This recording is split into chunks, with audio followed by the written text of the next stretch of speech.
அஸ்ஸலாமு அலைக்கும் and hello viewers, welcome to Riyana's recipes.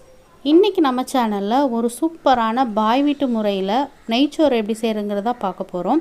இந்த நெய்ச்சோறு நான் சீரக சம்பா அரிசியில் தான் செஞ்சுருக்கேன். நீங்கள் பாஸ்மதி ரைஸ்லேயும் இதே மெத்தடில் வச்சு ட்ரை பண்ணலாம்.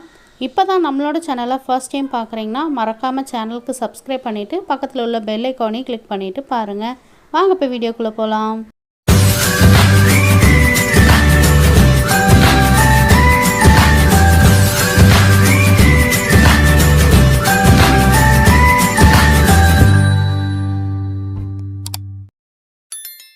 இன்றைக்கி பாய் வீட்டு ஸ்டைலில் நெய்ச்சோறு செய்கிறதுக்காக நான் 3/4 கிலோ சீரக சம்பா அரிசி எடுத்திருக்கேன். இந்த அரிசியை நீங்கள் கிலோ கணக்கில் இருந்தாலும் ஒரு பாத்திரத்தில் இல்லாட்டி ஒரு டம்ளரில் கரெக்டாக அளந்து வச்சுக்கோங்க.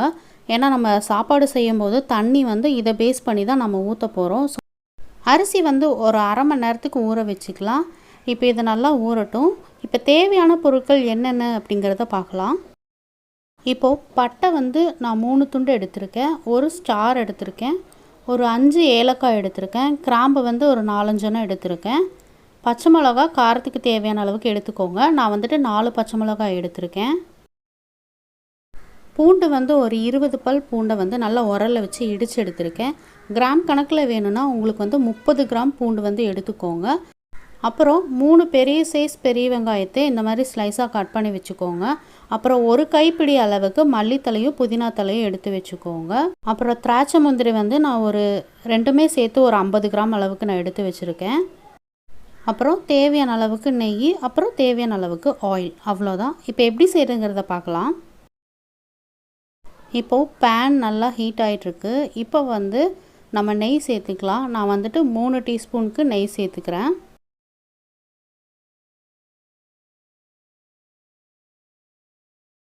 நெய் நல்லா உருகனதும் இப்போ ஒரு டேபிள் ஸ்பூன் அளவுக்கு நான் ஆயில் சேர்த்துக்கிறேன். இப்போ நம்ம எடுத்து வச்சுருக்க பட்டை, கிராம்பு, ஏலக்காய், ஒரு ஸ்டார் அனட்ஸ், அப்புறம் முந்திரி இதெல்லாமே சேர்த்துக்கோங்க. திராட்சை நம்ம இது லைட்டாக ஃப்ரை ஆனதுக்கப்புறம் நம்ம சேர்த்துக்கலாம். ஏன்னா திராட்சை நம்ம இப்போவே சேர்த்துட்டோன்னா அது ஒரு மாதிரி கரிஞ்சு போன மாதிரி ஆயிரும். ஃபஸ்ட்டு இதை லைட்டாக ஃப்ரை பண்ணிக்கலாம்.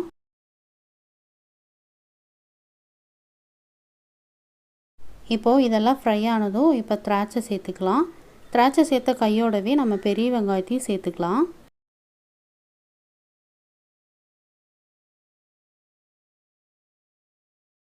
இப்போ வெங்காயம் சேர்த்ததுக்கப்புறம் அடுப்பை மீடியம் ஃப்ளேமில் வச்சுட்டு நல்லா வெங்காயத்தை ஃப்ரை பண்ணிக்கலாம். வெங்காயத்தோட கலர் சேஞ்ச் ஆகக்கூடாது. வெங்காயம் அந்த வெள்ளை கலர்லேயே தான் இருக்கணும். ஸோ அதனால் இந்த ஸ்டெப்பை கொஞ்சம் பார்த்து பண்ணிக்கோங்க. இப்போ ஒரு நிமிஷத்துக்கு லைட்டாக ஃப்ரை பண்ணிக்கலாம். இப்போ கரெக்டாக 1 நிமிஷம் ஆயிடுச்சு. இந்த ஸ்டேஜில் நான் காரத்துக்காக பச்சை மிளகாய் 4 சேர்த்துக்கிறேன். இதையும் சேர்த்ததுக்கப்புறம் நம்ம பூண்டு இடித்து வச்சுருக்கிறதையும் சேர்த்துட்டு இதோட பச்சை வாசனை போகிற அளவுக்கு லைட்டாக ஃப்ரை பண்ணிக்கலாம். நமக்கு வெங்காயத்தோட கலரும் பூண்டோட கலரும் சேஞ்ச் ஆகாமல் அது ஒரு மாதிரி வெள்ளை கலர்லையாகவே இருக்கணும். அப்போ தான் நமக்கு ரைஸ் நல்லா ஒயிட் கலரில் கிடைக்கும். இல்லாட்டி ரைஸோட கலர் சேஞ்ச் ஆயிரும். இப்போ பாருங்கள், வெங்காயம் பூண்டும் நல்லா வதங்கிடுச்சு. கலர் கொஞ்சம் கூட சேஞ்ச் ஆகலை. இந்த ஸ்டேஜில் நம்ம வாஷ் பண்ணி வச்சுருக்க மல்லி புதினா சேர்த்துக்கோங்க. இப்போ இதை சேர்த்ததுக்கப்புறம் நல்லா மிக்ஸ் பண்ணி விட்டுக்கலாம்.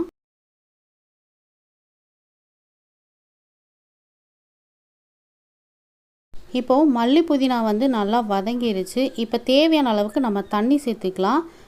இப்போ நான் எடுத்திருக்க 3/4 கிலோ அரிசியை டம்ளரில் நான் அளந்து பார்க்கும்போது எனக்கு 3 டம்ளர் அரிசி வந்துச்சு. அதனால் நான் 1 டம்ளருக்கு 2 டம்ளர் தண்ணி சேர்த்துக்கிறேன். 3 டம்ளர் அரிசிக்கு நான் 6 டம்ளர் தண்ணி இப்போ சேர்த்துருக்கேன். இப்போ தண்ணியெல்லாம் சேர்த்ததுக்கப்புறம் தேவையான அளவுக்கு உப்பு சேர்த்துக்கோங்க. நீங்கள் உப்பு சேர்த்ததுக்கப்புறம் நல்லா மிக்ஸ் பண்ணிவிட்டு தண்ணியை லைட்டாக டேஸ்ட் பண்ணி பார்க்கும்போது லைட்டாக உப்பு கரிக்கிற மாதிரி ஃபீல் இருக்கணும். அப்படி இருந்தால் தான் நம்ம ரைஸ் சேர்த்தும்போது ரைஸுக்கு உப்பு கரெக்டாக இருக்கும். இப்போ நல்லா மிக்ஸ் பண்ணி விட்டதுக்கப்புறம் ஒரு மூடி போட்டு நல்லா தண்ணி கொதி வர வரைக்கும் வெயிட் பண்ணிக்கலாம். இப்போது தண்ணி நல்லா கொதிச்சிருக்கு. இந்த மாதிரி நடுவில் நல்லா கொதி வந்துச்சுன்னா தான் நம்ம ரைஸ் போடும்போது குழையாமல் நல்லா உதிரி உதிரியாக நமக்கு கிடைக்கும். இப்போ நம்ம ரைஸ் சேர்த்துக்கலாம். அரிசியில் வந்து கொஞ்சம் கூட தண்ணி இல்லாத மாதிரி பார்த்துக்கோங்க. ஏன்னா நம்ம அளந்து தான் தண்ணி ஊற்றிருக்கோம். அப்போ ரைஸ்லேயும் தண்ணி இருந்துச்சுன்னா வந்து சாப்பாடு வந்து குழஞ்சிரும். இப்போது அரிசியெல்லாம் நல்லா சேர்த்ததுக்கப்புறம் ஒரு தடவை நல்லா மிக்ஸ் பண்ணி விட்டுருங்க. இப்போ வந்து அடுப்பை நல்லா ஹை ஃப்ளேமில் வச்சுட்டு ஒரு மூடி போட்டு நல்லா அரிசியை வேக வச்சுக்கலாம். நீங்கள் இடையில ஓப்பன் பண்ணி நல்லா மிக்ஸ் பண்ணி விட்டுக்கிட்டே இருங்க. இப்போ பாருங்கள், ரைஸில் தண்ணி நல்லா போயிருக்கு. நான் ஒரு 2-3 தடவை இடையில ஓப்பன் பண்ணி நல்லா மிக்ஸ் பண்ணி விட்டுக்கிட்டே இருந்தேன்.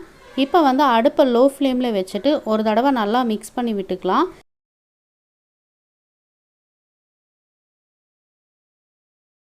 இப்போது நல்லா மிக்ஸ் பண்ணி விட்டதுக்கப்புறம் நான் மறுபடியும் மூடி போட்டு ஒரு 10 நிமிஷத்துக்கு லோ ஃப்ளேம்லேயே வச்சுக்க போகிறேன். இப்போ கரெக்டாக 10 நிமிஷம் கழிஞ்சு நான் இப்போ ஓப்பன் பண்ணி பார்க்குறேன்.